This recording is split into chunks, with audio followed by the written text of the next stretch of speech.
Hey guys, tonight we're going somewhere a little grim.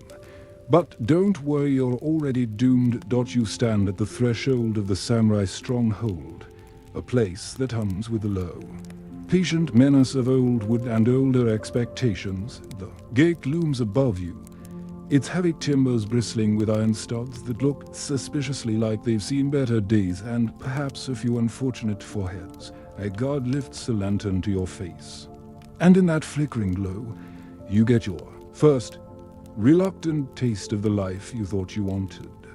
It's damp.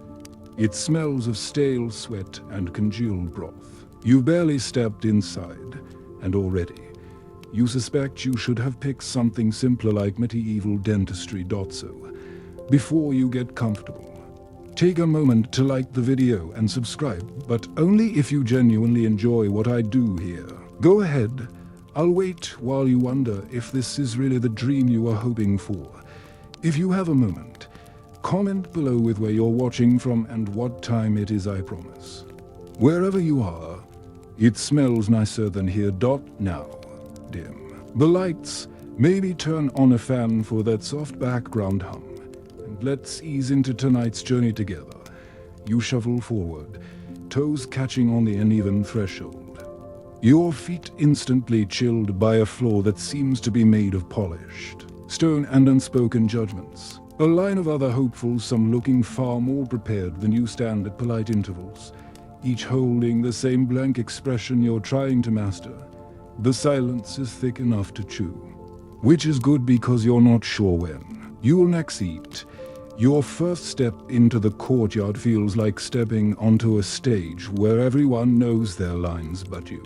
The walls rise in clean, severe angles, built not just to keep enemies out, but to keep your spine locked in place with a single glance. You'd think a fortress would be noisy soldiers shouting, weapons clashing, but it's almost quiet enough to hear your own heartbeat, which is inconvenient because it's thudding at a volume usually reserved for a praise. The breeze carries the scent of ash and wet rice straw, blending into a flavor you'll soon come to associate with regret. You pass beneath the broad leaves of the main hall, where a wooden plaque carved with kanji you can't read seems to be saying something unflattering about your chances. You try to imagine this moment on your phone's feed. Meanwhile, your phone is dead, but so are your neighbors, and the thought does nothing to ease your nerves. A man in a simple brown robe approaches, his hair tied back so tightly you suspect he's never once enjoyed a nap. He bows just enough to be polite, then gestures you onward without a word. You follow because you can't think of a better option. The pathway splits round a small pond, and you take the left side, careful not to slip on moss you're certain is waiting for the opportunity to humiliate you. Remember that damp tunic clinging to your shoulders. It's still there, determined to remind you how unworthy you are of this place. As you pass a series of sliding doors, each cracked open just enough to reveal an audience of eyes, you discover an important truth. There is no privacy in a semi-compound. You are observed, catalogued, and silently measured by every passing figure, some of whom look about as thrilled to see you as you are to be seen. A small boy in a blue robe peers out, his expression equal parts curiosity and pity. At the end of the corridor, you're directed to a small chamber lined with straw mats. A single candle gutters in the draught. The attendant motions for you to kneel. As you lower yourself onto the mat, your knees bark in protest. This, it turns out, is your first lesson in humility, and the floor is an excellent instructor. Man produces a thin scroll and unrolls it with a sigh that says he's done this 1,000 times and never once enjoyed it. His voice is low, steady, and somehow more exhausting than a shout. He explains that you'll be assessed for worthiness, discipline, and your ability to withstand discomfort. You try to nod gravely, but it's hard when your knees are already regretting your life choices. A breeze pushes through the chamber again, setting the candle to a nervous dance and stirring the edge of the scroll. The words blur in the Dim light. You suspect there are a list of reasons you will soon be ejected from this place. Your posture, your clumsy breathing, your tunic that still hasn't dried. Historians still argue whether new recruits were judged more on appearance or potential, but you're fairly certain in your case. Neither is particularly promising. He gestures you up mercifully and leads you back through the courtyard, past a rack of practice swords glinting in the dusk. They look heavier than they have any right to be, and you feel their judgment on your back as you walk past. You're shown to a corner of the barracks a neat row of tatami mats, each paired with a folded blanket that appears to have been washed sometime last season. You set down the tiny bundle you were permitted to bring. The candlelight catches the edge of your reflection in a bronze basin, pale face, anxious eyes, hair already escaping its bindings. You look like exactly what you are, a stranger hoping to survive a life you barely understand. The sounds of the compound begin to shift, footsteps softening into the hush of evening routine. A bell chimes somewhere in the darkness, signaling the end of the day's duties. You lower yourself onto the mat, which smells faintly of old straw and older sweat. Outside, the wind rattles the wooden shutters, and you realize you've crossed a threshold you may never uncross. You are here. You are a would-be samurai, and you have absolutely no idea what happens next. You wake to the slow, merciless realization that the mat beneath you has done nothing to soften the floor. Your hip bones feel like they've been grinding against stone all night, which, in fairness, they probably have. The pre-dawn chill has seeped through every fold of your damp tunic, yes. It's still damp-hand into your bones. If you ever wondered what it feels like to be a cold rice cake left out overnight, now you know. Before you can properly mourn the feeling in your legs, a bell clangs somewhere outside, its hollow tone cutting through your half-sleep like a reprimand. You sit up too, fast, and immediately regret it as your spine complains in 17 distinct places. Around you, the other recruits are rising with the same resigned determination, each of them looking exactly as thrilled as you feel. A figure appears in the doorway, backlit against the pale wash of morning. He steps inside with the silent authority of someone who doesn't need to raise his voice to ruin your day. His expression never wavers as he points to a rack of armor lined up against the far wall, lacquered breastplates, shoulder guards, helmets shaped like inverted bowls. They gleam in the weak light, each piece a dark promise of the discomfort to come. You shuffle over to the rack, trying to pretend you have some idea what you're doing. The armor is heavier than you expect, heavier, you suspect, than your expectations, your self-respect, and your future combined. You pick up a cuirass, surprised by how cold it feels. It's like hugging an iron stove that hasn't been legit. The lacquer is chipped in places, revealing raw wood beneath, and as you fumble to fit it over your shoulders, you can't help imagining how many other hapless recruits have sweated into this same piece once. The breastplate is more or less hanging where it should. You're handed a pair of sewed large rectangular shoulder guards that swing out every time you move, as though they'd rather be anywhere else. You try to secure them without letting the cuirass slip off, but the straps fight you with all the stubbornness of an old mule. After several clumsy attempts, you manage to tie them in place. They immediately pinch the tender spot between your neck and shoulder, reminding you that dignity is a luxury you can no longer afford. A short, older man with a nose like a hawk steps forward to inspect your progress. He walks a slow circle round you, occasionally nudging a strap tighter or tapping a plate with the blunt end of a wooden practice sword. He doesn't say a word, which is somehow worse than open criticism. His silence suggests that whatever he thinks of your efforts, it's simply too disappointing to mention. Your hands tremble as you reach for the helmet.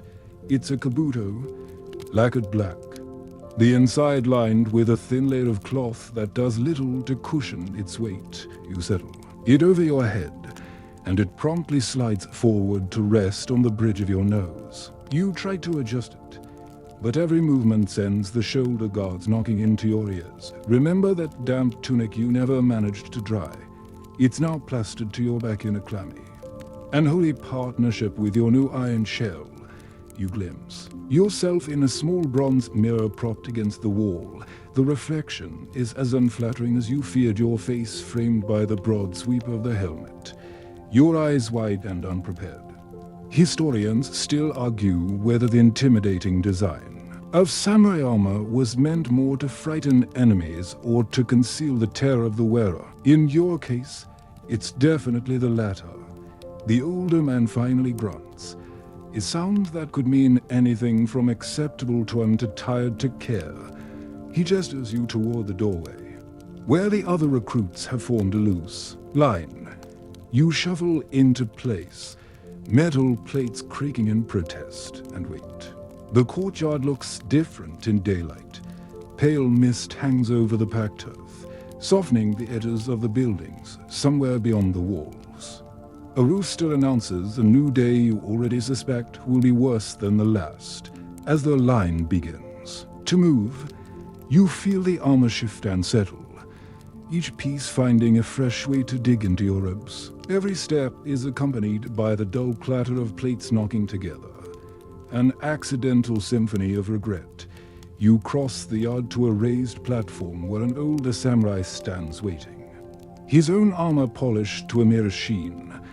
He regards you all with a disinterest so profound it feels personal. When he finally speaks, his voice is low and even, as though he's reciting a poem he's long since stopped caring about.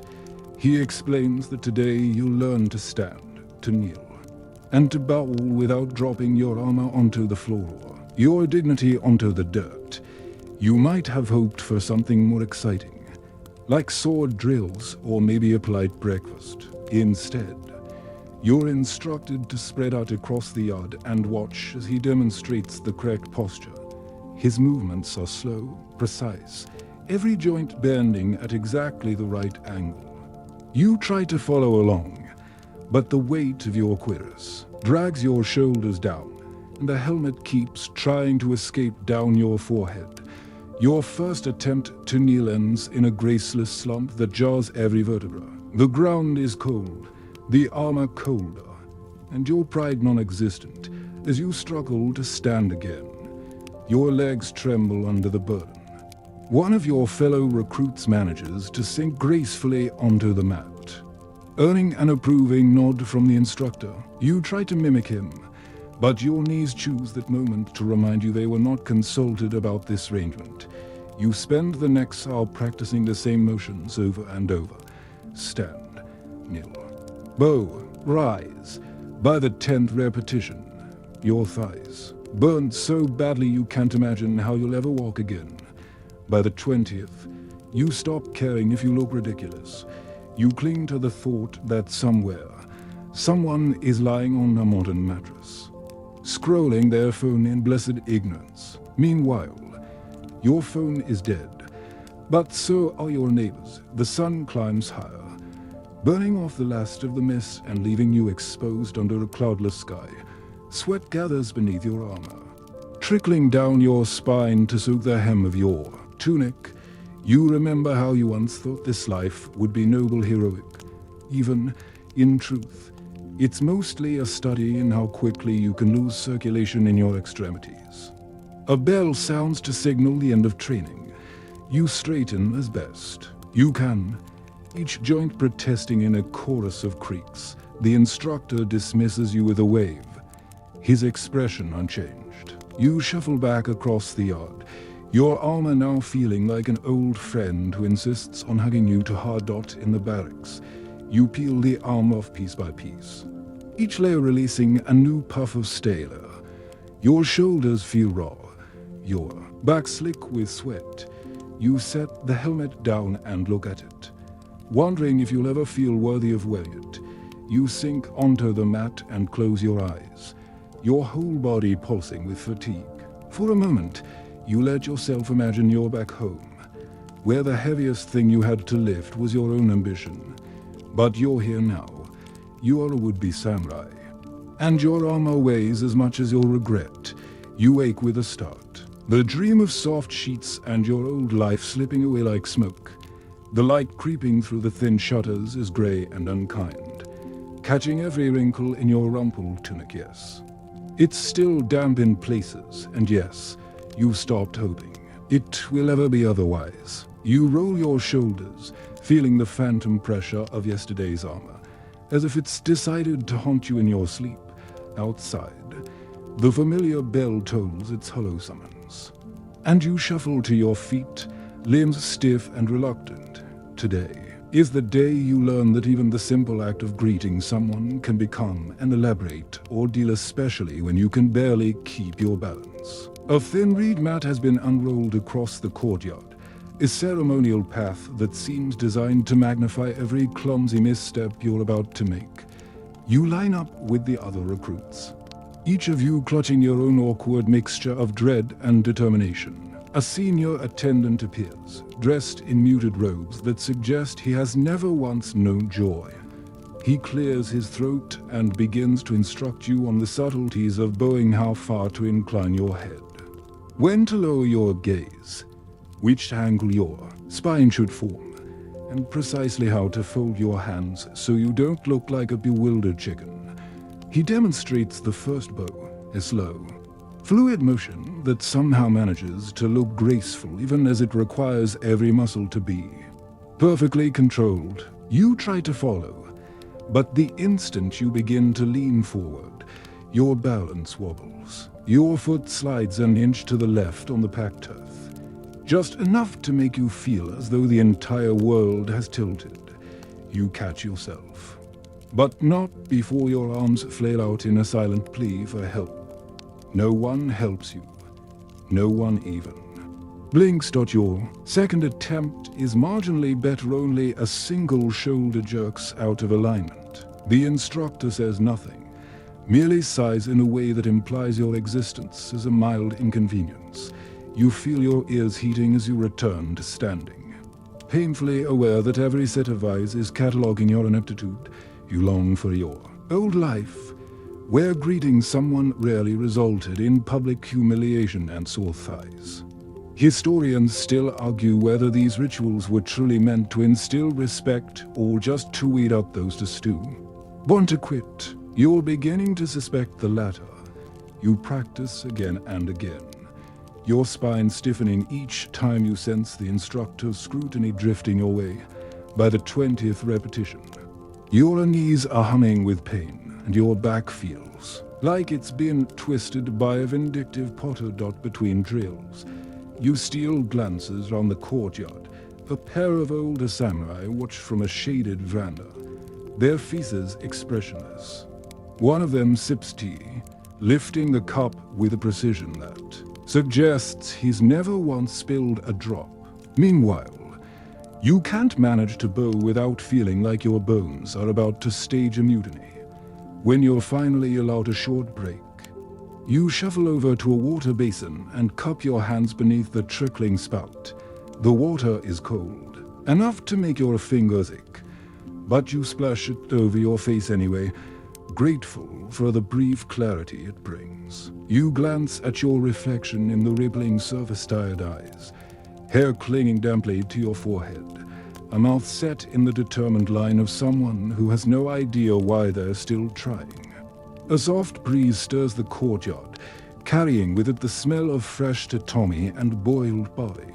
It's almost pleasant until you remember you'll soon have to bow again. Remember that time you thought becoming a samurai would be an adventure. It is. But mostly in the way that falling down a hill is technically an adventure.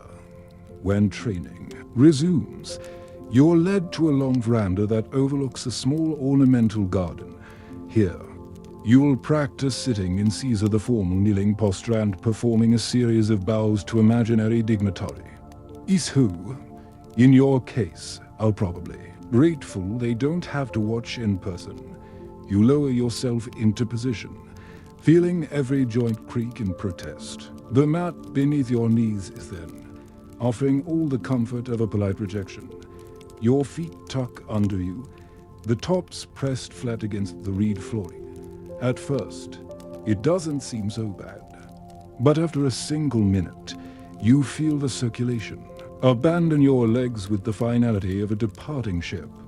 The instructor begins a slow chant, counting off each bow in a voice so measured you suspect he's half asleep. You try to focus on the rhythm, lowering your torso and raising it again in time with his cadence. But the longer you stay in Caesar, the more your legs tingle and burn. By the 10th bow, you're fairly certain you've lost all feeling below. The knees, one of the recruits beside you begins to sway slightly, eyes glazed with discomfort. You envy his ability to look serene while his limbs die beneath him. When you attempt to adjust your weight, your foot makes a muffled popping noise that is somehow both alarming and humiliating. You keep your face carefully blank, as though nothing has happened. Though you're certain everyone heard it, after what feels like several small eternities, you're permitted to stand. You rise too quickly, and for a few heart-stopping moments. You can't feel your legs at all. The world tilts, your vision darkens, and you clutch the nearest pillar until sensation returns. The instructor raises an eyebrow but says nothing. You suspect he's seen worse, or perhaps he's simply past caring. You're granted a final demonstration. How to bow while seated at a low table. You range yourself on the mat, legs folded beneath you, and attempt to lean forward with something resembling grace. Predictably, your armor stripped down to a lighter training version shifts just enough to pull you off balance. You catch yourself with a palm on the floor, earning another quiet sigh from your instructor. Remember that damp tunic? It's still here, now accompanied by the warm flush of embarrassment that refuses to fade. You straighten, adjust your posture, and try again. By the end of the lesson, your back is rigid, your legs numb, and your mind hollowed out by repetition. When you're finally dismissed, you stagger back to the barracks, each step a negotiation. Between exhaustion and obligation, you lower yourself onto your mat, pressing a hand to your aching knees. You wonder, not for the first time, if this life was ever meant for you, or if you simply wanted to believe it was. As you close your eyes, you imagine a world where greeting someone involves nothing more than a nod and perhaps a polite wave. Meanwhile, your phone is dead. But so are your neighbors, and at least they don't have to bow anymore. You wait too. A dull ache that begins in your calves and climbs all the way to your temples. Every part of you feels compressed, as if you've been folded into your own regret overnight. The faint glow creeping round the shutters suggests it's barely dawn, but your stomach is already sending up a polite protest, something between a complaint and an ultimatum. You sit up, wincing as your knees protest. They're still bitter about yesterday's endless bows. The air is cool and damp, heavy with the scent of boiled grains drifting in from the kitchens. You stand, testing each leg to see whether it will. Hold your weight and shuffle into the courtyard where a thin column of recruits has begun to form. Today, you will discover that even a simple meal can be an elaborate performance, one that leaves you hungrier than you started. A wooden bell clacks twice, and a line begins to inch toward a narrow doorway. Beyond it lies the mess hall, a long, low room with reed mats lining the floor and a series of lacquered trays ranged with geometric precision. You step inside, your footsteps muffled by the woven tatami, and are directed to a space near the far wall. You kneel carefully, trying not to collapse into the pose, and fold your hands in your lap, exactly as you were taught. Before you, a small wooden tray holds a bowl of steamed rice, a dish of pickled radish, and a sliver of grilled fish so thin it looks like it was sliced mostly for decoration. You stare at it, equal parts reverence and disappointment. Historians still argue whether samurai meals were intended to nourish or simply remind you how little you deserved abundance. You suspect it's both. The attendant moves down the line, murmuring a soft blessing over each tray. When he reaches you, he pauses just long enough for you to feel every failing pressed to the surface. His lips move in a chant you don't understand. Then he steps away without meeting your gaze. You bow automatically, your forehead brushing. The rim of the tray dot the first bite of rice is warm and comforting, almost enough to distract you from the stiffness in your spine. You chew slowly, aware that everyone around you is eating in near-perfect synchrony. Each movement is careful, deliberate, as if any deviation might summon a reprimand. You pick up the fish and bite into it, the flesh salty and delicate on your tongue. For a moment, you let yourself imagine this is the reward you've been waiting for. Then you remember that after breakfast, you will be expected to memorize the ranks of your superiors, the intricacies of the clan's rituals, and the precise etiquette required at court. You sigh, and the sound seems to echo against the quiet walls. A thin draft creeps under the sliding door, teasing the edge of your damp tunic, still damp and making you shiver. You shift your weight and nearly knock over your dish of pickles, catching it just in time. A recruit beside you flicks his eyes in your direction, the ghost of a smirk on his lips. You look away, determined not to give him the satisfaction of seeing your embarrassment bloom out as the meal winds down. You set your chopsticks across your bowl, exactly parallel, just as you were taught. One by one, the recruits begin to rise and file out into the courtyard. You follow, stepping carefully so as not to disturb the neat arrangement of trays. Outside, the daylight has grown brighter, illuminating the compound in a pale wash that only highlights how tired everyone looks. You're gathered near the training grounds, where an instructor in a crisp indigo robe waits with a ledger tucked under one arm. He calls out names in a voice that manages to be both gentle and utterly disinterested. When yours is spoken, you step forward, offering the stiffest bow you can manage without toppling over. You're assigned to a smaller Group 5, recruits who look as daunted as you feel. Today, you'll learn the correct protocol for serving tea to your betters, a skill you never considered might involve so many ways to fail. The instructor explains that the ceremony is a reflection of your discipline, your humility, and your ability to endure tedium without complaint. You wonder if he realizes he's describing the entire experience of being here. The lesson begins with an explanation of the tools, the ceramic bowl, the bamboo whisk, the small carved scoop that looks delicate enough to snap under your breath. You're shown how to measure the powdered tea, how to pour the water without splashing, and how to whisk until the surface froths just so. You practice each step, hands trembling, fully aware that even the smallest error will be noticed. As you kneel to prepare your first cup, your back stiffens into a protest so sharp you almost gasp. You lower your gaze, willing yourself to focus. The tea smells faintly grassy, a clean scent that seems to mock your clumsy attempts to control it. You lift the bowl in both hands, offering it to the imaginary guest before you. Your arms wobble, but you manage to keep the tea from sloshing over the rim. The instructor nods once, an acknowledgement so subtle you almost miss it. You set the bowl down and bow, pressing your forehead to the mat. The motion stretches your spine in a way that reminds you you've barely recovered from yesterday's ordeal. Remember the aching knees. They're still here, joined now by the dull throb in your shoulders.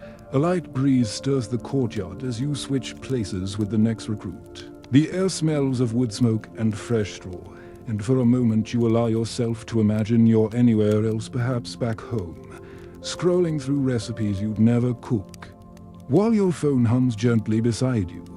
Meanwhile, your phone is dead. But so are your neighbors, and at least they don't have to perfect the art of tea. The lesson continues for hours, each repetition blending into the next. By the time you're permitted to stand, your legs are pins and needles, your arms heavy with the memory of holding the bowl. You shuffle back to the barracks. Each step a reminder that even the simplest parts of this life are harder than you ever imagined. You sink onto your mat, close your eyes, and try to forget that soon you'll be expected to serve the same ritual to living, breathing lords who will not tolerate mistakes. Your stomach tightens at the thought, but for now, you are allowed a moment of stillness, a tiny mercy in a day already filled with too many lessons. You wake before the bell, roused by the ache in your shoulders and a creeping dread that today will introduce you to yet another form of humiliation. The compound is still, the dawn no more than a pale smut along the horizon. You shift under your thin blanket, willing your joints to cooperate. Your knees creak as you sit up, and your spine feels as if it's been replaced with a length of bamboo, all stiffness and no forgiveness. Outside, the courtyard waits in that tense hush before activity. You stand slowly, each movement a negotiation with your own discomfort, and step into the cold. A thin crust of frost clings to the edges of the wooden walkway, and your bare feet flinch at the touch. You remind yourself that you chose this, though. Exactly why remains a mystery you're not sure you'll ever solve. Today is the day you finally confront the thing that drew you here. The sword, not in legend or fantasy, but in your trembling hands, and you're about to learn that it does not love you back. A group of recruits assembles near the weapons racks. Their faces pale in the growing light. An instructor stands beside the neat rows of practice swords and gleaming katana, his arms folded across his chest. His expression is not unkind, just tired, as though he's been watching new rivals disappoint him for decades. He gestures you forward, and you step up to the rack, pretending you aren't terrified. You reach for a katana, its lacquered scabbard cold and strangely intimate under your palm. The moment you lift it, your arm dips under the unexpected weight. You steady it quickly, hoping no one notice. But of course, everyone did. The instructor demonstrates how to draw the blade. His hand moves in a single smooth arc, effortless and silent, until the steel glints in the morning light. You try to mimic him, but the scabbard catches against your belt. You tug, and the blade emerges with a metallic rasp loud enough to announce exactly how inept you are. Remember that damp tunic? It's here to soak up every drop of shame. He cracks your grip without a word, his fingers adjusting yours with a firmness that brooks no protest. When he steps back, you attempt the motion again. This time, the sword slides free, though the angle is wrong and your elbow juts out like a broken hinge. You look up, hoping for encouragement. But the instructor's face remains unchanged. Historians still argue whether samurai training emphasized the spirit or the technique. You suspect both were essential, though right now, your spirit is lagging several paces behind your clumsy technique. You spend the next hour learning to draw and resheath the blade. Your wrists ache from the repetition, and each attempt seems only to highlight new ways to fail. The sword feels alive, but not in a friendly way. It resists you, slipping from your control at the worst moments. Once, the point nearly grazes the ground, and you catch it just in time. Your heart hammering so hard you're sure everyone can hear it. The instructor leads you through basic cuts, his movements so precise they seem inevitable. You follow, blade rising and falling in an arc that feels anything but natural. Your muscles complain, your shoulders burn, and the hilt grows slick in your sweaty grip. The air fills with the soft swoosh of steel through empty space, punctuated by your own ragged breathing. When he finally calls a halt, you lower the sword with shaking arms. You're given a short break, and you shuffle to a bench near the edge of the yard. As you sit, Your legs tremble, the blade resting across your knees like a silent accusation. You stare at it, wondering if you'll ever make peace with this instrument of discipline. Maybe you thought it would feel heroic. Instead, it feels like an obligation you'll never quite be worthy of. The other recruits talk quietly, comparing calluses and bruises. You listen without speaking, too aware of your own failures to contribute. A thin breeze carries the scent of boiled barley and charred wood, and you realize you're hungry again. Not that hunger matters here, it's just another discomfort. To be ignored, training resumes with paired exercises. You face a partner.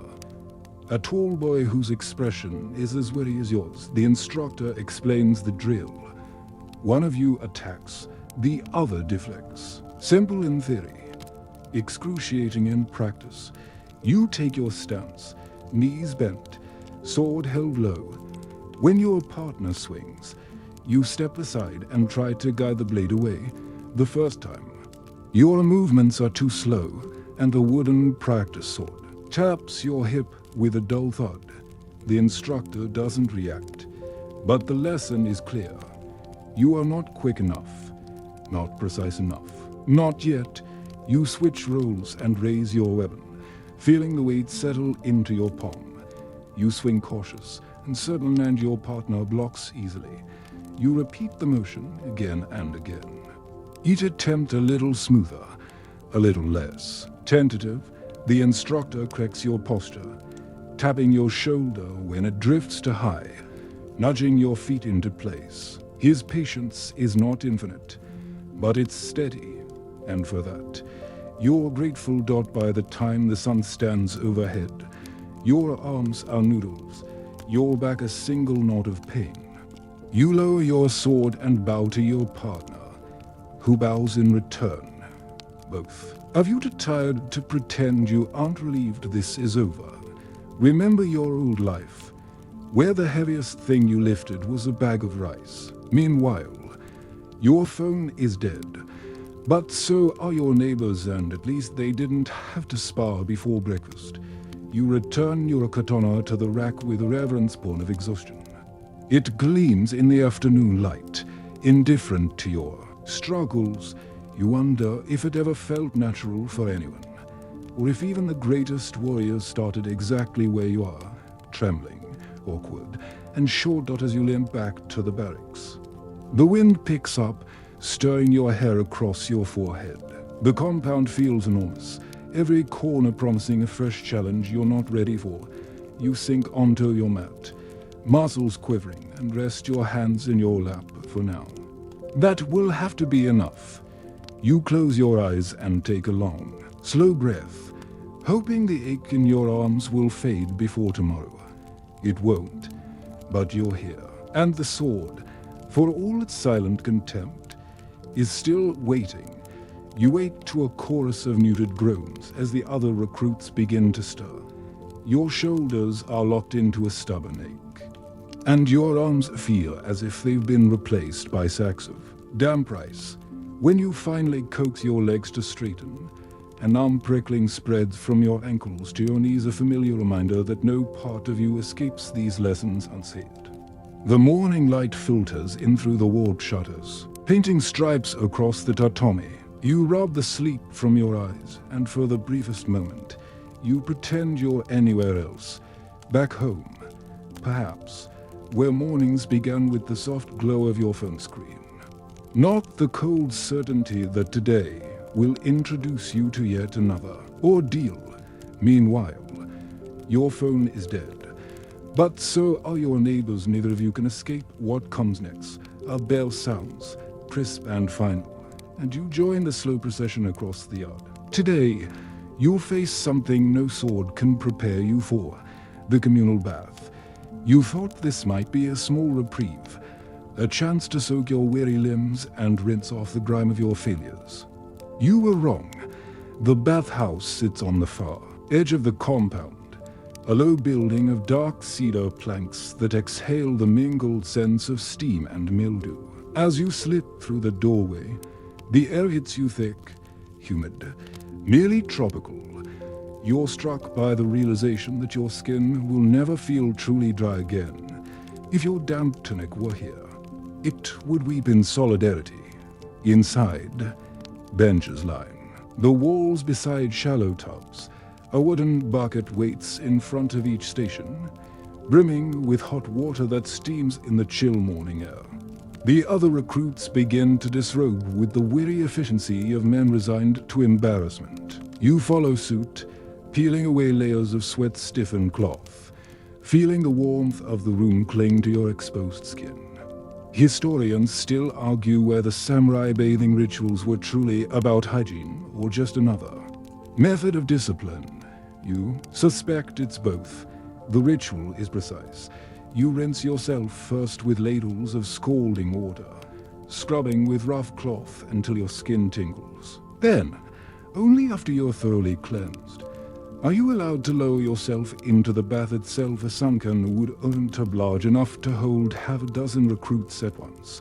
You ease yourself in, muscles unclenching as the heat seeps into your bones. For a few heartbeats, you almost forget where you are. The steam rises in lazy coils, curling round your shoulders and softening the harsh lines of fatigue etched into everyone's faces. It should feel comforting, but comfort here is always rationed. As you settle against the slick wooden rim, you become aware of the silence, dozens of men soaking together, each of you pretending not to notice the other's bruises. The raw spots where armor-rubbed skin raw. You close your eyes, trying to focus on the simple relief of the hot water, but your mind wanders, tallying every small failure since you arrived. The sword that wobbled in your grip, the bow that nearly toppled you, the ritual you fumbled in. Front of everyone, a ladle clatters to the floor across the room, snapping you back to the present. You open your eyes and meet the gaze of another recruit across the tub.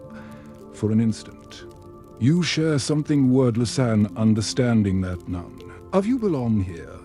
Not really, but you're all too far in to leave. He looks away first, and you exhale, the steam ghosting from your lips in a sigh. You recall how you once imagined the life of a samurai would be endless heroics, shining blades, and noble battles. You never pictured the quiet indignity of communal bats, the soreness that never quite fades, or the way your own reflection would start to look like a stranger's. Remember the damp tunic? Even stripped away, it feels as if it's still clinging to you after what feels like both an instant and an hour. The attendant calls you out. You climb carefully, the wood slick beneath your soles, and reach for a towel so coarse it might as well be woven from old rope. You dry yourself as best you can, trying not to shiver as the cool air closes in again. Clothed once more in a fresh though still scratchy robe, you return to the barracks. You're cleaner, yes, but no lighter. The bath has washed away the sweat, but the fatigue remains, settled deep in your muscles like sediment. A short rest is granted before midday training. You sink onto your mat, arms crossed over your chest, and let your thoughts drift. You imagine a world where baths are private sanctuaries, not group rituals designed to humble you further. Where your only worry is how hot you like your water, not whether you'll embarrass yourself in front of dozens of strangers. But you are here. You chose this, and as much as you'd like to believe otherwise, there is no turning back. The bell rings again, pulling you to your feet. You move on instinct, one foot after the other, ignoring the way your joints snap and protest. You gather your training gear and follow the others outside. Where the sky has cleared to a brittle blue, the wind cuts through your robe, and you pull it tighter, determined to endure whatever comes next. You cross the yard, your footsteps blending into the hush of preparation. Tomorrow, you suspect, will be no easier, but for now. You've survived the bath, the stairs, the silent calculations of your worth. You breathe in, the air sharp in your lungs, and let it out slowly, and you keep walking. You wake to the relentless insistence of your own heartbeat, a dull thump that feels too large for your ribs. Dawn is a thin grey haze outside the shutters, and for a moment, you imagine that if you simply lay still enough, you could disappear into your mat, dissolve into the tatami like spilled tea. But the bell rings and reality returns heavy. Demanding, impossible to ignore. Your legs feel like they've been replaced with wooden staves, each joint a stiff hinge that creaks as you stand. You roll your shoulders and swallow a groan as your spine crackles into reluctant alignment. This morning, you will learn that even breathing can be an act of discipline outside. The courtyard is already stirring. Recruits shuffle in uneven lines, some clutching their training swords, others simply rubbing the sleep from their faces. You join them, your bare feet skimming over the cold ground. The familiar scent of damp straw rising with every step. A sliver of sun cuts across the yard, throwing long shadows that seem to point directly at your shortcomings. An instructor stands waiting near the practice ground, a tall man whose expression is carved from the same wood as the beams overhead. He raises one hand, a quiet command, and you all form ranks. His voice is steady as he explains today's lesson, the endless drills of dawn. You will practice basic stances until the shapes etch themselves into your bones, or until you collapse, whichever comes first.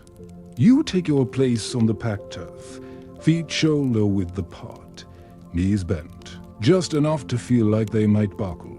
The instructor demonstrates the first stance, a low crouch with the sword held in front of your chest. His movements are as fluid as water. Yours, unfortunately, are not. You lower yourself, feeling the stretch pull across your hips and the dull ache settle behind your kneecaps.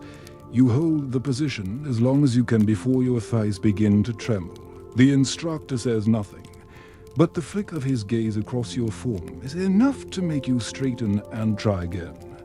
You repeat the motion over and over, each time hoping for some tiny improvement, but your body insists on reminding you how little it was prepared for this life. Your shoulders burn, your lower back knots itself into a tight, complaining line. A bead of sweat slides down your temple, and you resist the urge to wipe it away. Historians still argue whether these drills were meant purely to build muscle memory or to break the spirit of the unworld. You suspect it's both. By the 20th repetition, your vision swims at the edges, and the breath rasping in your throat tastes of iron and old rice. The instructor switches to the next stance, a wide-legged posture with the sword angled overhead. You raise your arms, feeling the familiar weight settle into your shoulders. The blade quivers as you try to hold it steady. You focus on your breathing, willing your lungs to slow their ragged pace. Remember that time you thought you'd impress everyone with your natural talent. Meanwhile, your phone is dead. But so are your neighbors, and none of them have to pretend this is going well. When he finally signals a rest, you lower your sword with trembling arms. You glance down the line and see the same exhaustion etched into every face. Even the recruit who always seems to know what he's doing looks hollowed out by the morning's drills. You kneel in the dust, too tired to care that the cold seeps through your robe. You close your eyes and imagine a world where dawn doesn't. Begin with punishment, where you wake to warmth, not to the cold certainty that you will spend the next hours failing in front of strangers. A sharp clap pulls you back. The instructor paces slowly, explaining that you will now combine the stances into a single sequence, an elegant dance of footwork and discipline. Elegant, you think, is a generous word. You rise, set your feet, and begin again. Step, turn, lower your stance, raise your sword. Each motion requires more concentration than you can afford. By the third repetition, your foot catches in a patch of loose earth, and you stumble forward. The blade tips down, and you just manage to keep it from striking the ground. You straighten. Your heart hammering meet the instructor's eyes. He doesn't speak. He doesn't have to. The sequence repeats until your arms feel boneless.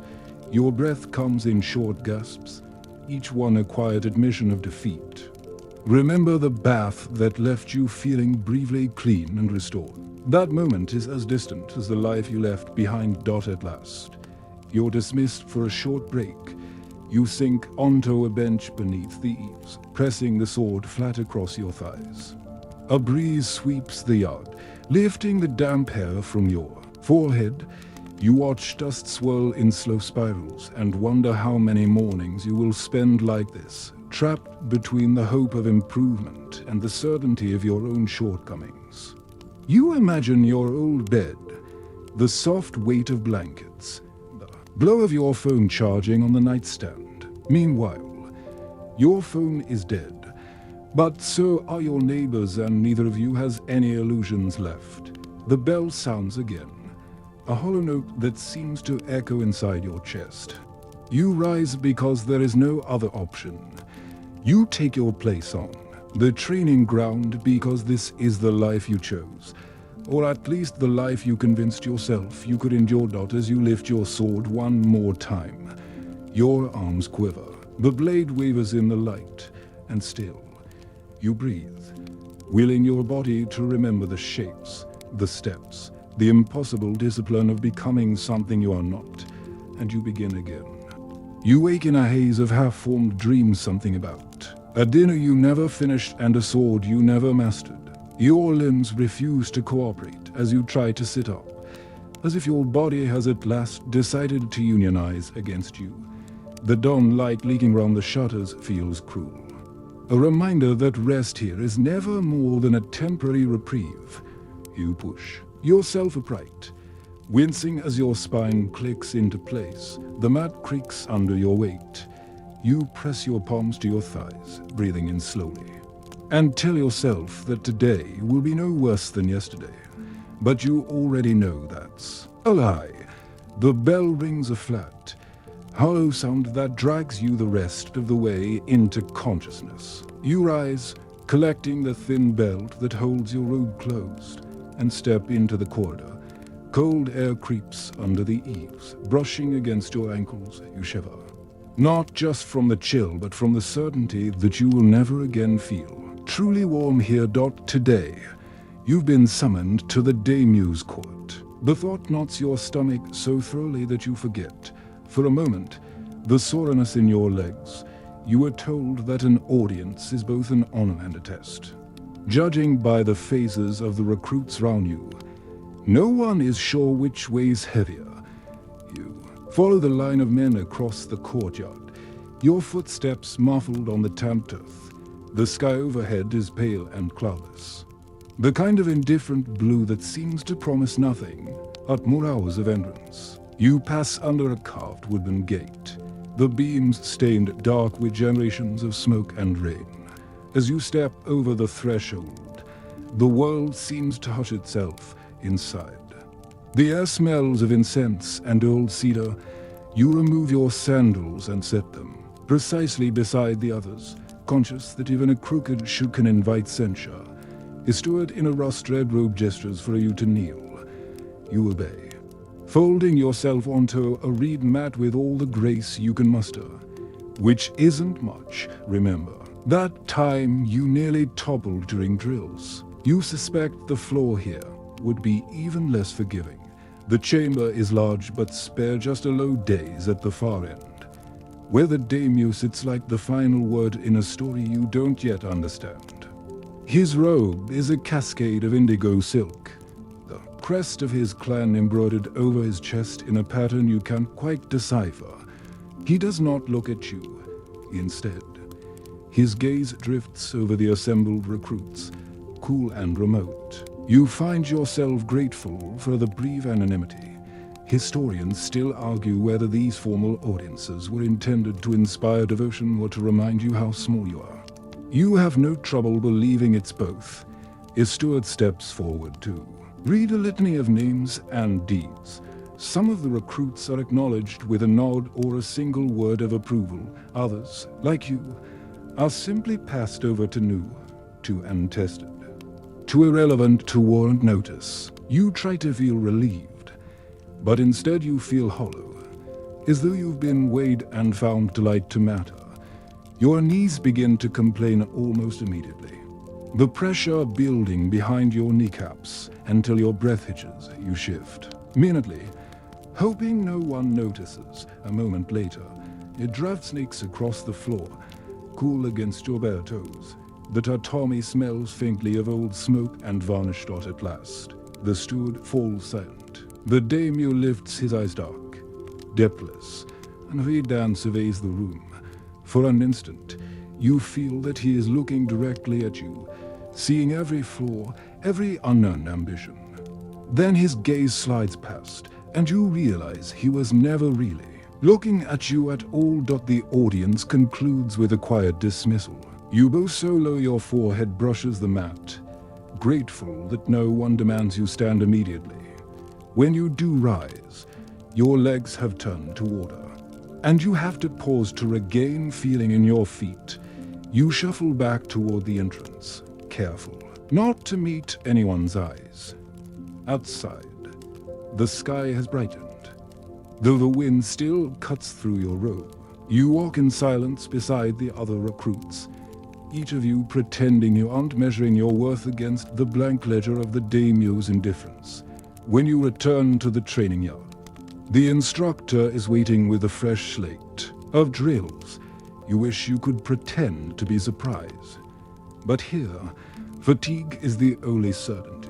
He directs you to line up along the boundary fence, a long stretch of weathered planks where you will practice drawing your sword and saluting in perfect unison. The first repetition is a mess of uneven timing and clattering scabbards. The instructor's face does not change, but his silence grows heavier. You try again and again, each attempt shaving a little more pride from your bones. By the 10th repetition, your shoulders feel raw, your wrists ached into compliance. The sword grows heavier with each draw, until it seems determined to drag you to your knees. Remember the bath you hoped would soothe you. That memory has evaporated like steam. You focus on your breathing. Inhale. Exhale, hoping to distract yourself from the slow crawl of hours. The wind kicks up dust, coating your tongue in a taste like old straw. You imagine, fleetingly, what it would be like to simply walk away, to slip out through the gates and disappear. But you don't. You set your feet, lift your sword, and roll again. When the drills end, the instructor dismisses you with a nod that feels almost like pity. You bow, more out of habit than conviction, and turn back toward the barracks. The courtyard looks unchanged, but you feel older, somehow scraped then, by the quiet certainty that no one here will ever tell you you're enough. As you settle onto your mat, the ache in your joints blooms into a familiar throb. You close your eyes and imagine your old life, a world where mornings began with the tap of a snooze button instead of a bell. Meanwhile, your phone is dead. But so are your neighbors, and you suspect they would envy you exactly nothing. You breathe in, slow and careful, and let the day recede behind your eyelids. Tomorrow, you will wake and do this all again. Because here, that's the only choice there ever was. You wake to the brittle chill of dawn seeping into your bones. The thin blanket you've clung to all night has done little to soften the cold, or the ache that seems to have taken up permanent residence in your spine. For a moment, you lie still, hoping your body will simply refuse to rise and spare you whatever fresh trial today intends to off. But the bell tolls flat, implacable, and you know better than to hope. You push yourself upright, feeling every muscle protest in unison. Your knees pop as you stand. The courtyard beyond the shutters is a pale wash of grey, the air sharp enough to sting your lungs. You wrap your robe tight and step into the corridor, where the other recruits are already filing past, their eyes glazed with the same dull resignation. Today, you've been assigned to the tea house. You once imagined a tea ceremony would be a gentle reprieve, some small ritual of calm in a life ruled by discipline. It isn't. You will learn that even the simplest pleasures here are simply more ways to measure your inadequacy. You follow the line to a low building near the garden wall. The wooden eaves drip with last night's dew, and each step you take leaves a damp crescent on the threshold inside. The air is warm with the scent of fresh tatami and green tea. An old attendant waits by a lacquered table, his hands folded in patient expectation. His face is so lined it looks carved from river rock, and you get the distinct impression he has been disappointed by generations of recruits before you. You kneel by the hearth, your legs already prickling with pins and needles.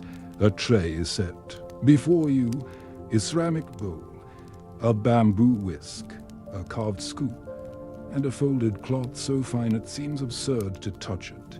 The attendant explains, in a voice like gravel in water, that each movement must be deliberate and precise. There is no room for haste, no forgiveness for clumsiness. Historians still argue whether the tea ceremony evolved to cultivate mindfulness or simply to remind the unworthy that they would never be graceful enough. You suspect it's both. You watch as he demonstrates, each gesture slow and reverent, as though the tools themselves are sacred. You try to mirror him, but your hands tremble just enough to betray you. You measure the powdered tea, willing your fingers not to spill a single grain. You pour the hot water in a thin, steady stream, though your breath hitches as the steam curls up your sleeve. The whisk feels too light, too delicate, and as you stir, the froth refuses to form. You feel your ears burn with shame. Remember the day you could barely draw your sword without dropping it. This feels exactly the same, except your failure smells faintly of roasted matcha. You glance at the attendant, hoping for some small sign of encouragement. But he only watches, unmoved. As you try again, you repeat the ritual over and over, until your legs are numb and your mind blank. Each time, the whisk skims the surface of the tea, and each time, the bubbles dissipate too quickly. When at last, you succeed in forming a smooth green foam, your relief is so sharp it nearly brings tears to your eyes. But you are not finished. You must now serve the bowl as if to a lord, both hands presenting it, your head bowed in perfect submission. You lean forward, placing the bowl precisely on the mat. Your back screams with fatigue. You bow until your forehead hovers a breath above the tatami, and you stay there, waiting for an acknowledgement that never comes. You inhale, tasting the warm, grassy air, and sit back on your heels. The attendant moves to the next recruit, and you let your gaze drift to the tiny garden beyond the door. Pale gravel raked into rippling patterns. A single pine, its branches pinned into trained curves. You imagine yourself as that tree bound, trimmed, shaped by hands that never asked your permission. The ceremony continues for hours. Each repetition becomes a test of endurance, not of skill. Your knees throb. Your lower back stiffens into something unmovable. The damp robe clings to your skin, yes. It's still damp and you feel it quiet, simmering desperation to be done. At last, the final bow is made. You rise carefully, your legs tingling with returning blood. You return the tools to their places on the tray, and for a moment, the air feels almost forgiving. You've survived the ceremony, even if you did nothing perfectly. Outside, the wind has picked up, carrying the scent of wet earth and old ash. You inhale deeply, hoping it will clear the taste of failure from your mouth. It doesn't, but it reminds you that you are still here, and that has to count for something. You walk back across the courtyard, each step slow and measured. The other recruits avoid your eyes, as if to spare you the reflection of your own uncertainty. You lower your gaze, focused only on the worn path beneath your feet. When you reach the barracks, you sink onto your mat with a groan. Your legs fold in on themselves, grateful for the chance to be still. You close your eyes and imagine your old life a world where tea was just a drink, not a test of character. Meanwhile, your phone is dead. But so are your neighbors, and none of you ever truly understood how complicated a cup of tea could be. You breathe in, slow and deliberate, feeling your heart slow its panicked flutter. Tomorrow, you will be expected to do it all again, and you will. Because here, there is no other choice. You wake in a cocoon of stiffness, the kind that makes you wonder if you somehow aged 50 years overnight. The mat beneath you feels harder than the packed courtyard earth, and when you shift your weight to sit up, your back protests with a long, reluctant groan. Dawn seeps through the gaps in the shutters, the light flat and merciless. You blink blearily, trying to remember what fresh ordeal waits for you today. And then you do, tonight. You will attempt to sleep again, if only for a few precious hours. You dress slowly, the robe still slightly damp along the seams by now. You suspect it simply enjoys making you uncomfortable. Outside, the courtyard is quiet. A thin mist clings to the ground, blurring the hard edges of the world in a way that almost feels kind. Almost. Your morning is consumed by drills you could now perform in your sleep if you were ever allowed to. Sleep long enough to try. You bow, stand, draw, resheath, bow again. By mid-afternoon, your arms have become dull. Heavy instruments that respond only out of habit. Each movement is a tired echo of the one before it at last. You are dismissed. You shuffle back to the barracks, grateful for the reprieve, even if it is only an hour or two. And then comes the part you've quietly dreaded all day. Preparing to rest, you will learn that here. Even sleep is something you must practice, something that never comes easily. The barracks are dim, lit by a single flickering lantern. Rows of tatami mats stretch in both directions, each a neat square of woven discomfort. You find your place by the far wall and kneel, folding your robe just so before laying it at the head of your mat. You sink down, careful to align your body, exactly as you've been taught, feet together, hands folded lightly over your stomach, as if any of this will help you find rest. Historians still argue whether the Spartan sleeping arrangements of the samurai were born of practicality or belief that soft beds bred soft minds. You suspect they simply never wanted anyone here to forget their place. You stare up at the beams overhead, counting each darkened knot in the wood. Your body aches in quiet. Persistent wave thighs tight from hours of stances. Shoulders raw from the unrelenting weight of your training sword. You close your eyes and try to imagine the blankets you once took for granted. The plush warmth, the soft cotton, the knowledge that you would wake rested instead of just less tired. But tonight, you have this, a mat that smells faintly of straw and old sweat, a blanket thin enough to feel symbolic, and the promise that tomorrow will be exactly as exhausting as today. You turn onto your side immediately, regretting it as your hip bone meets the mat and return to your back. Exhaling in defeat. Somewhere outside, a bell chimes the evening hour. The sound is muffled by the walls, but it still manages to sound. Smug, you imagine the guard walking the perimeter, his steps steady on the packed earth. You envy his certainty, his singular purpose. Remember the bath you shared with 20 other recruits, the one that felt more like penance than refreshment. The memory drifts through your mind. As heavy as the fatigue settling in your bones, a draft moves across the barracks, lifting the corner of your blanket. You pull it back, tucking it under your chin.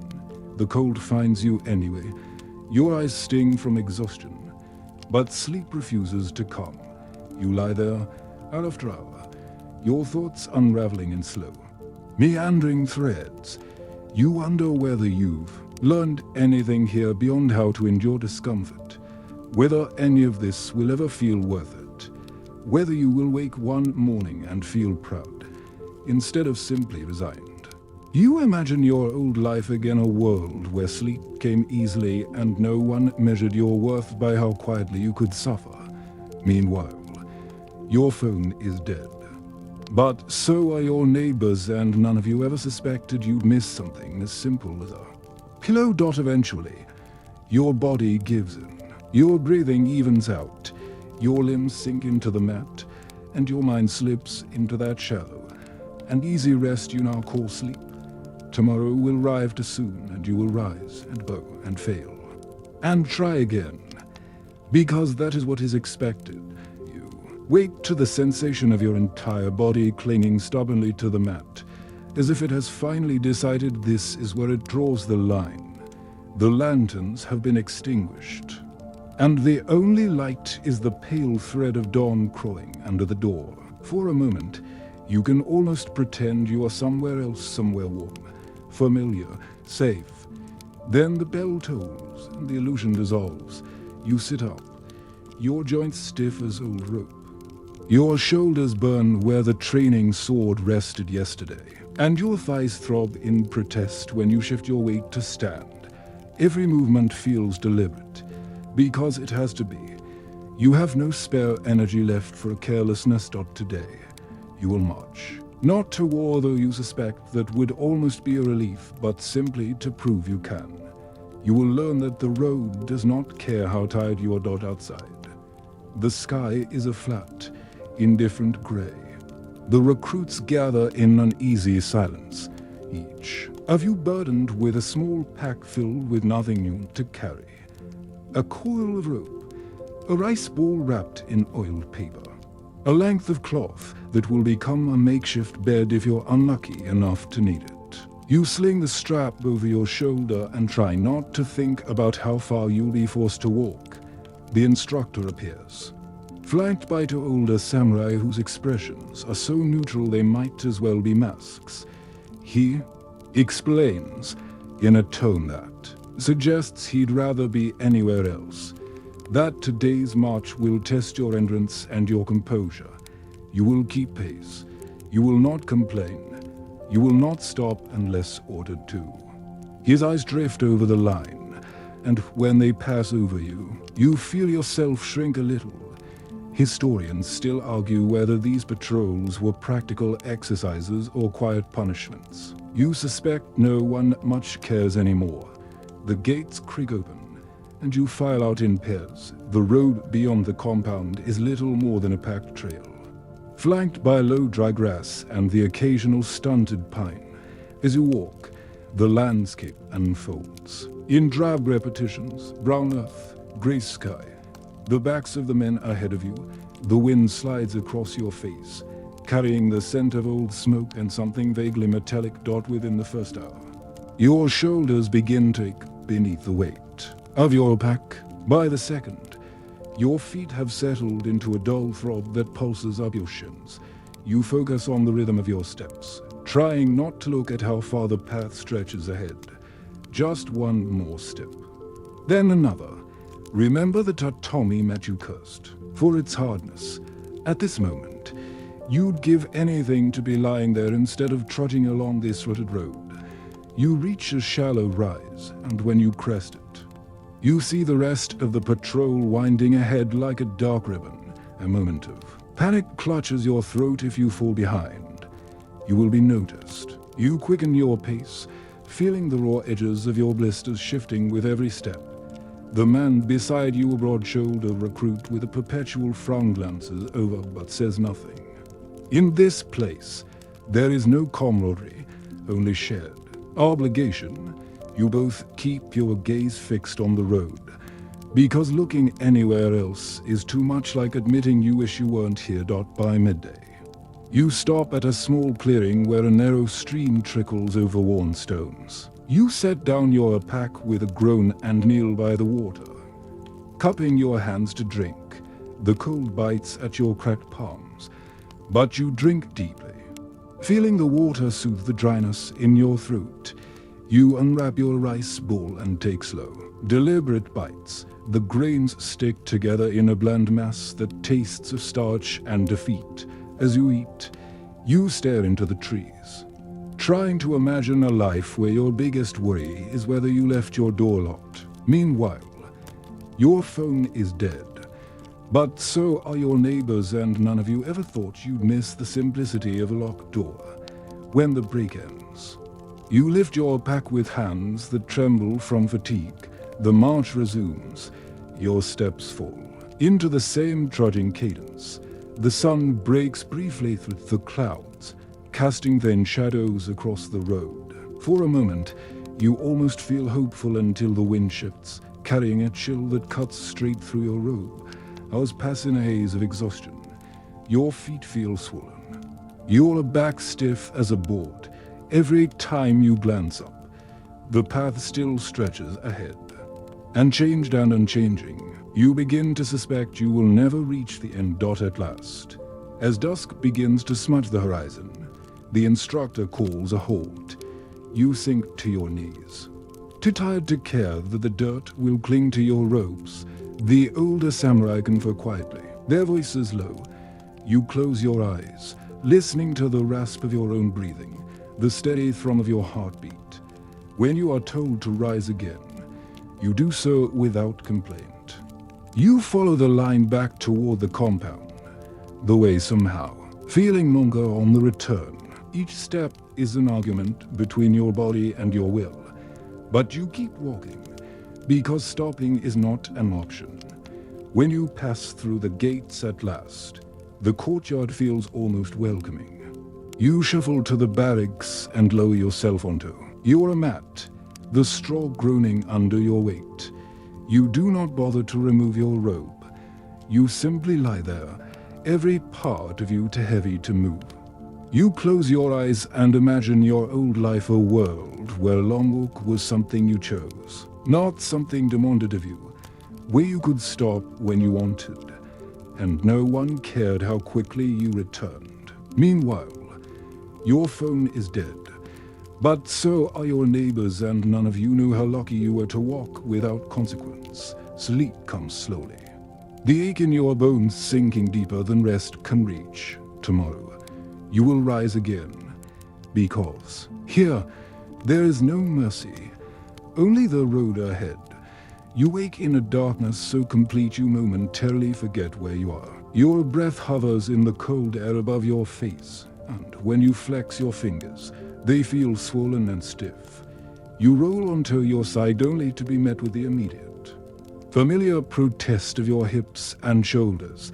Every part of you aches, with a persistence that has become almost companionable. A faint glimmer grows along the shutters. Dawn again. You wonder, as you do every morning, if this might be the day your body refuses to rise. But when the bell tolls, you swing your legs off the mat and stand. Because there is nothing else to do today, you will test yourself against a weapon you barely held, the bow. A different kind of discipline, a different way to fail. The courtyard is hushed, the air damp with the last traces of night.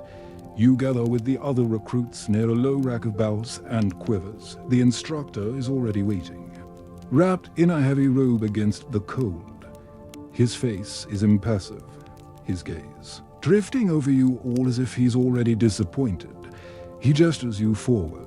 You pick up a bow, surprised by how light it feels compared to the sword. The wood is smooth under your palm, but there is a quiet menace in its curve, as though it remembers every hand that has fumbled its string.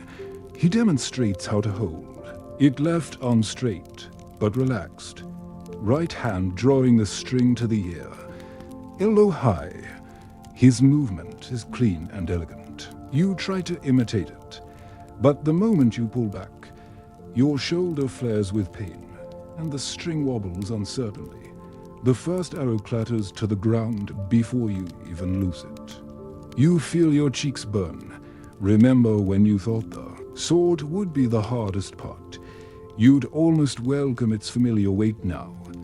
Historians still argue whether samurai trained with the bow was a primary skill or a necessary formality. As you clench your jaw and try again, you suspect it was both a way to remind you that mastery is an illusion you can never quite reach. You notch another arrow, draw back carefully, and release. The shaft sails a few pitiful feet before plunging, nose first into the dust. The instructor says nothing. He doesn't have to. You repeat the motion again and again. Draw, release, fail. Your shoulder throbs, the cold seeps through your robe. The bowstring raises the welt on your fingers you know will bloom purple by tomorrow. The other recruits fare little better. One sends an arrow skittering sideways, nearly grazing a fellow trainee. Another snaps his string with a sharp, shocking crack that silences everyone for a heartbeat. You all stand there, blinking in the pale light. Your collective inadequacy as obvious as the ragged line of arrows dotting the earth. The instructor sighs.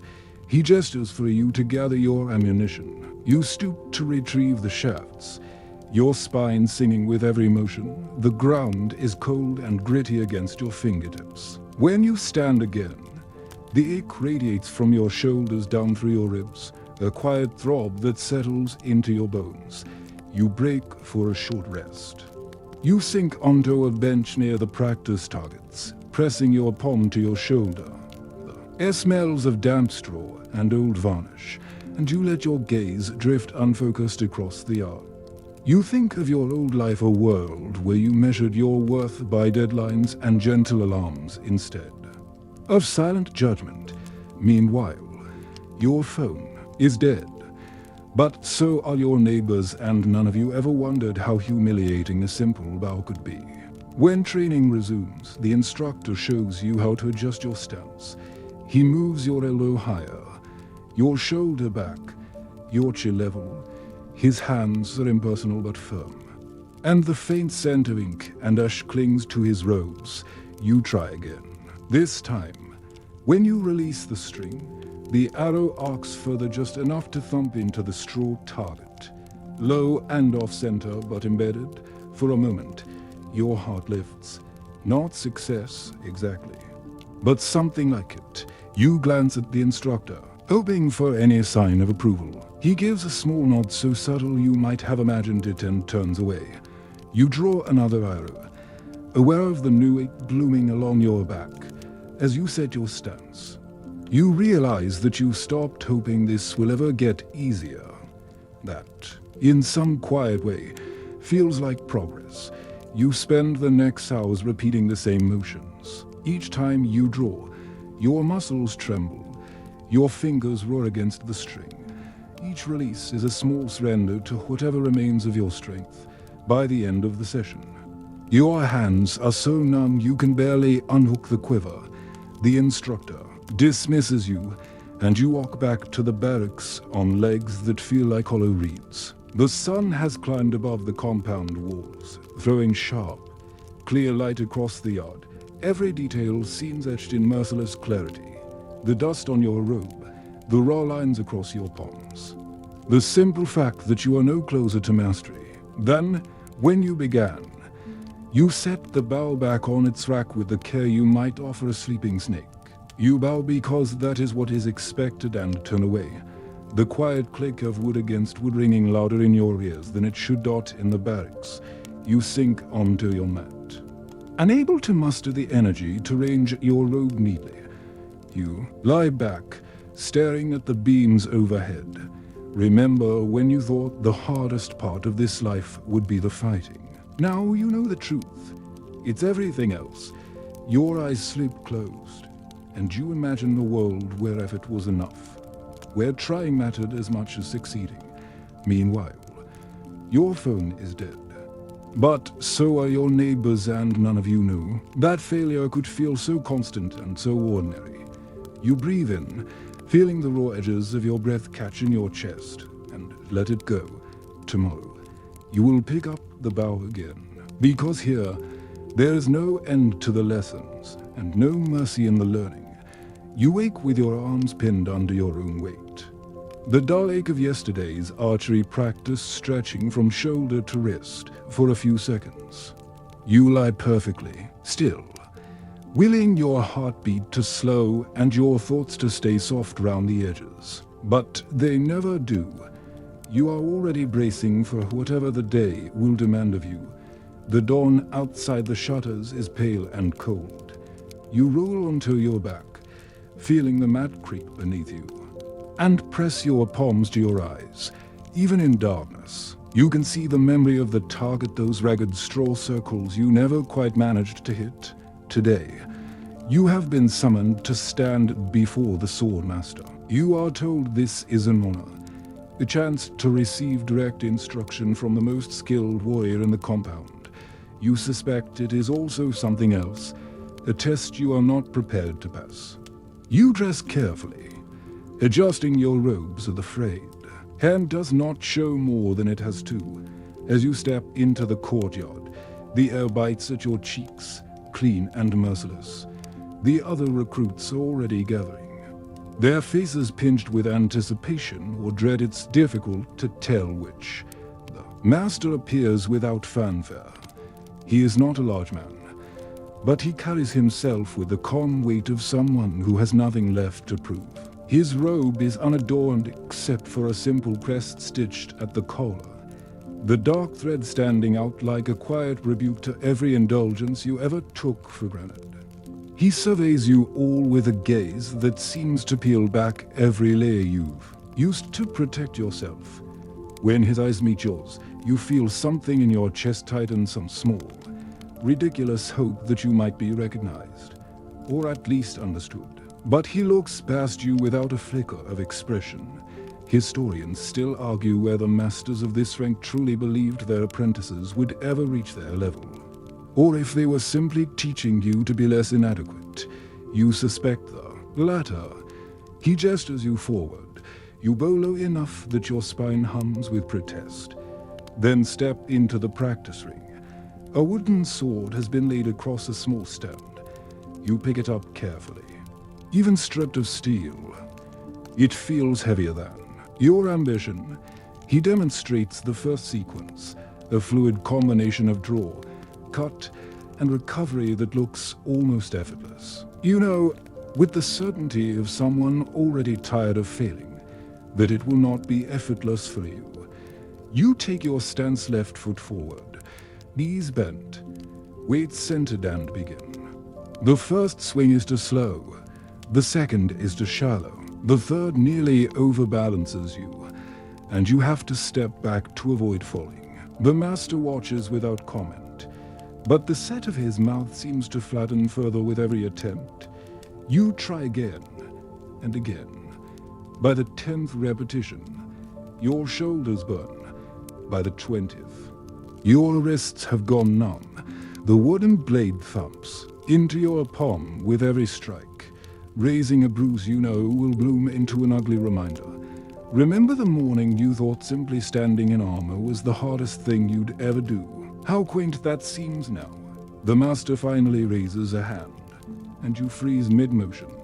He steps closer, lifting your elbow, adjusting your grip, pressing a finger to the point of your shoulder until it sinks an inch lower. His touch is precise, impersonal, like someone aligning pieces of furniture. When he steps back, you feel rearranged in a way you can't quite name. You try the sequence again. This time, your movements are smoother. Not perfect, never perfect, but closer to something that might pass for competence. The master inclines his head a fraction. It could almost be approval, almost. The next hour is a blur of repetition. Your body moves because it must, because stopping is not an option. Every swing is a negotiation between exhaustion and expectation. You lose count of how many times the wooden sword whistles through empty air. How many times you feel the master's gaze land on you like a weight, when at last he signals the end. You lower the practice blade and bow so deeply your back strains. He does not dismiss you with words, only a single nod.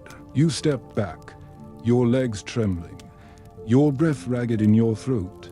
The other recruits take your place one by one, and you retreat to the edge of the yard. You sit cross-legged on the cold earth, clutching your elbows to your chest, and watch them struggle through the same motions you just failed to master. You feel no triumph in their mistakes, only a quiet solidarity in shared inadequacy. The sun has climbed higher, bright enough to pick out every frayed edge of your robe, every smear of dust on your skin. You imagine your old life, where mornings were slow and forgettable, where no one ever measured you by the angle of your elbow or the steadiness of your grip. Meanwhile, your phone is dead. But so are your neighbors, and none of you suspected. How humbling it could be to be seen and still not matted. At last, the lesson ends. The master steps away without ceremony, his robe whispering against the ground. You stand slowly, your knees crackling, and place the woodland sword back on its stand. You bow, because you have no idea what else to do, and turn toward the barracks. Courtyard seems quieter as you cross it, as if the compound itself has judged you and found you predictable. You lower yourself onto your mat, feeling the echo of each swing still reverberating in your joints. You close your eyes, imagining for just a moment a world where effort and worth were the same thing, where trying was enough. But you know better now. Here, trying is just the price you pay for the privilege of failing again tomorrow. You let out a breath you didn't know you were holding, and you wait for the next lesson. You wake to the sensation of your ribs pressing against the mat, the woven reeds imprinting faint lines across your skin. The air is damp with the promise of rain, though whether it will ever fall is as uncertain as everything else here. You roll onto your back and stare at the beams overhead, feeling the ache in your shoulders bloom into a familiar, dull throb. Today is the festival. You once thought a celebration would feel like relief, a chance to forget the daily humiliations of training. But you will learn that even joy here is measured, rationed, and observed with the same unblinking scrutiny as every other moment of your life. You dress in a clean robe of borrowed kindness and step into the courtyard. The sky is a pale, expectant gray. Lanterns have been strung between the eaves, their painted paper skins fluttering in the morning breeze. A thin line of smoke rises from the kitchen, carrying the scent of rice cakes and grilled fish. For a fleeting instant, you almost let yourself hope the day will be easier. Then you see the instructor waiting near the gate, arms folded, his expression unchanged by the trappings of celebration. You are to help prepare the festival grounds before you may observe, a reminder that no moment here is free from obligation. You follow the line of recruits to the far side of the compound, where low tables and benches have been ranged in precise rows. You are handed a broom so light in your grip it feels almost insulting after the weight of a sword, and directed to sweep the packed earth clear of last night's leaves. The work is simple, repetitive, but your shoulders soon remind you that simplicity does not mean ease. As you sweep the broom across the dirt, you feel the eyes of passing attendants slide over you.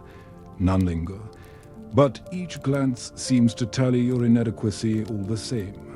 You lower your head and focus on the rhythm of the bristles brushing the earth, willing the hours to pass unnoticed. Remember when you dreamed of standing in the daimyo's court, recognized for your skill. Now you are grateful to be invisible, if only for a while. When the sweeping is finished, you are assigned to carry baskets of rice cakes to the serving tables. The woven handles bite into your palms, leaving pale grooves in your skin.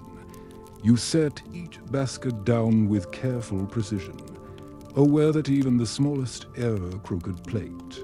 A smudged bowl will be noticed. Historians still argue whether these rituals of order were meant to humble or to elevate. Today, you suspect they are simply another way to remind you that you are not yet part of this world. As afternoon slips toward evening, the festival begins in earnest. The lanterns glow soft and golden. Musicians gather near the garden wall, Coaxing hesitant notes from bamboo flutes and drums, the air fills with the mingled scents of sweet bean paste and pine smoke. You stand at the edge of the courtyard, your hands folded in front of you, trying not to feel how separate you are from the quiet excitement around you. Children dart between the tables, their laughter bright in the cooling air. Older retainers sit with their backs straight and their faces politely composed. A pair of attendants place fresh bowls of tea along the benches, each movement smooth as water. You are permitted to join the line for a meal, though you suspect it is more charity than invitation. You kneel at a low table, aware of every creak in your joints, and accept a bowl of rice and a small skewer of fish. The food is better than any you've had since you arrived, but you eat slowly, uncertain whether you deserve to enjoy it. As you lift the bowl to your lips, you catch your reflection in the lacquered service tired eyes, a mouth set in a line you barely recognize. You imagine your old life, where a festival was a place you belonged without question. Meanwhile, your phone is dead, but so are your neighbors, and none of you ever wondered how it would feel to be welcome in name, but not in truth. You finish your meal and set the bowl aside, folding your hands once more in your lap. Round you, the festival hums with a kind of restrained joy. You try to let it touch you, to believe for a moment that you are part of it. But every time you close your eyes, you feel the distance between yourself and this place stretch wider. As the evening deepens, the musicians' notes grow softer, the lanterns flicker in the rising wind. You watch the shadows sway across the walls and wonder how many more nights you will stand on the threshold of belonging. The instructor appears once more, his silhouette framed by the wavering light. He does not speak, only gestures that it is time to return to the barracks. You bow, because you have no choice, and follow the line of recruits away from the glow and warmth of the festival. You walk in silence, your footsteps muffled on the packed turf. As you step through the barracks door, the quiet settles over you like a heavy blanket. You lower yourself onto your mat, the woven reeds pressing into your spine in all the familiar places. Remember the Tommy you used to resent? Tonight, it feels almost comforting, almost. You close your eyes and imagine for the briefest moment that you are home, that tomorrow will not bring another test, another chance to fail.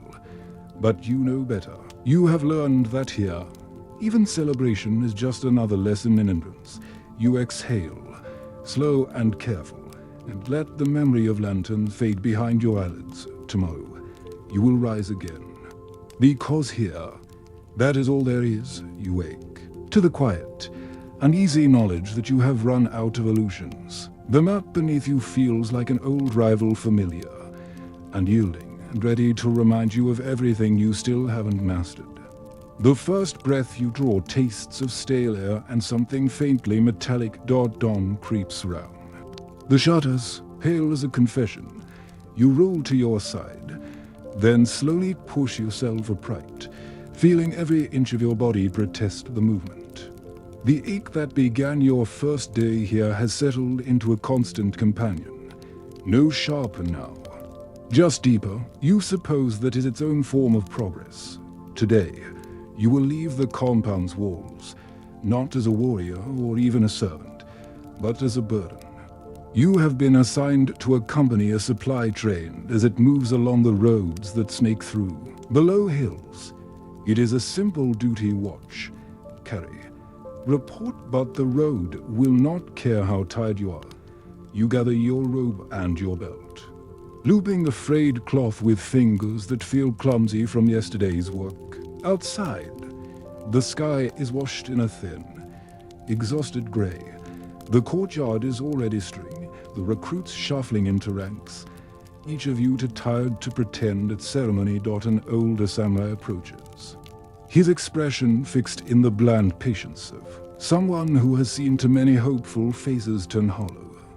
He calls your name, your real name, though it sounds foreign here, and gestures toward the gate. The supply train waits beyond the threshold, 3 ox-strong carts loaded with barrels and baskets, flanked by 2 men in plain armor.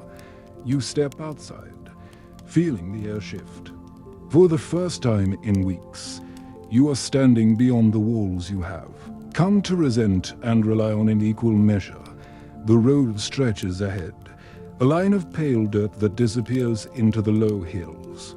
You shoulder a pack heavier than you expected and take your place beside the nearest cart. As the caravan begins to move, you match your pace to the slow rhythm of the oxen. The wheels creak with each turn, a sound that settles into your bones. You try to focus on the motion of your steps, then the next, but your thoughts drift.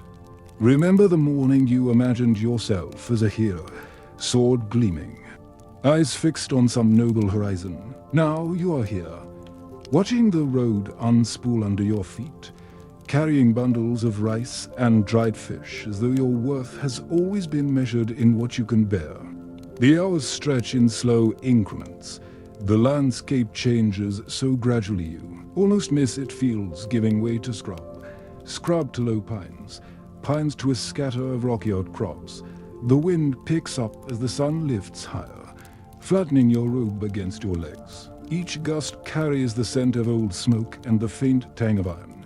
Historians still argue whether these long marches were training or punishment, as your feet throb against the packed earth. You suspect it hardly matters. Either way, you are here. Either way, you keep walking. At midday, the caravan pauses. You kneel on the roadside, setting your pack beside you. The others unwrap their rations without speaking. Each of you enclosed in your private exhaustion. You untie the cloth round your rice bowl, fingers trembling, and take a small, deliberate bite. The food is cold, the grains fused into a heavy lump. You chew and swallow because there is nothing else to do. For a moment, you let your gaze drift. Across the hills, a thin column of smoke rises in the distance. Someone's hearth, someone's ordinary life. You imagine stepping off the road, walking toward that smoke, never looking back. But you don't. You pick up your pack, because stopping is never really an option. The caravan moves on. The sun begins to slip behind a bank of clouds, and the shadows lengthen across the path. Each step feels heavier. The ache in your legs spreads to your back, then to your shoulders, until your body is nothing but discomfort held together by the stubborn fact that you have not yet stopped. Remember the bathhouse, where you thought humility had reached its limit. Now you know it can stretch further, as long as you keep moving, daughters. Dusk settles over the road.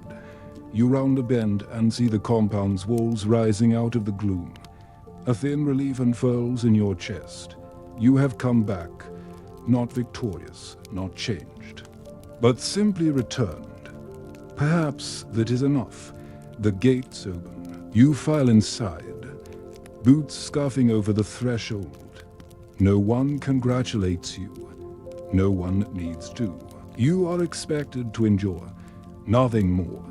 You cross the courtyard, past the lanterns already being lit against the falling dark. When you reach the barracks, you lower yourself onto your mat. The woven straw sighs beneath you. The sound is familiar as your own heartbeat. You imagine your old life one last time, a life measured by small comforts and the quiet conviction that tomorrow would always be easier. Meanwhile, your phone is dead, but so are your neighbors, and none of you ever wondered what it would feel like to be grateful simply to lie down. You close your eyes, feeling the last light fade across your face, and you rest, not because you have earned it, but because there is nothing else left to do. Tonight you've traveled far further than you ever expected. Your feet have traced the same tired roads over and over. Your shoulders have borne the quiet weight of obligation, and your heart has learned the slow discipline of enduring what cannot be changed. You are allowed, just for this moment, to let all of it slip away. Breathe in, feeling the air pull deep in your chest. warm and steady. Feel your body sinking into the mat. The last traces of effort dissolving, the walls round you have lost their power to intimidate. The floor no longer demands your obedience. Even the silence feels gentler now. Outside, the compound grows quiet, each lantern guttering low against the hush. You are no longer the stranger who arrived here hoping to become something grand. You are simply someone who has survived the long hours, the small humiliations, and the unending lessons that asked more of you than you thought you could give. Let that be enough. Let your breath slow, your muscles soften, your thoughts drift like smoke into the night. Tomorrow will arrive when it wishes, but for now, you are here. And you are safe in your small corner of the world. Rest in the knowledge that the road has ended for today, and your story can rest now too. Tonight, as you sink deeper into sleep, be grateful for soft pillows, for warm blankets, for plumbing, for the 100 comforts you once took for granted, because you have seen how easily they can be replaced with cold floors and quiet judgment. And here, in the hush of this moment, you have earned a little peace.